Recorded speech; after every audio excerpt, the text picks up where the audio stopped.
মুক্তিযুদ্ধের গৌরবময় ইতিহাস ও অস্তিত্বকে খাটো করার অপচেষ্টা হচ্ছে বলে মন্তব্য করেছেন স্থানীয় সরকারমন্ত্রী মির্জা ফখরুল ইসলাম আলমগীর।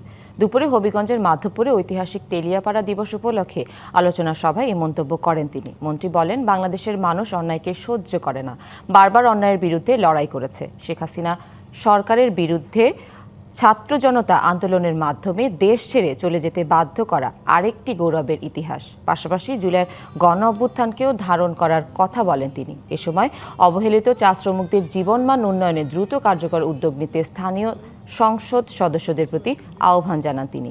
সমাবেশে প্রশাসনের কর্মকর্তা, স্থানীয় মুক্তিযোদ্ধা, জনপ্রতিনিধি, রাজনৈতিক ও বিভিন্ন শ্রেণী পেশার মানুষ অংশ নেন। আমরা খুব পরিষ্কার করে বলতে চাই, মুক্তিযুদ্ধ আমাদের পরিচয়, মুক্তিযুদ্ধ আমাদের গর্ব, মুক্তিযুদ্ধ আমাদের ঐতিহ্য, আমাদের অস্তিত্ব। বন্ধুগণ, আমরা সেই মুক্তিযুদ্ধকে, একাত্তরকে সামনে নিয়ে বরাবর গিয়েছি, এখন আমরা এগিয়ে যাবো ইনশাআল্লাহ। সিলভার টিপ কন্ট্যাক্টে তৈরি নিরাপদ ও নান্দনিক ক্লিক সুইচ। নির্ভরতা জীবন জুড়ে।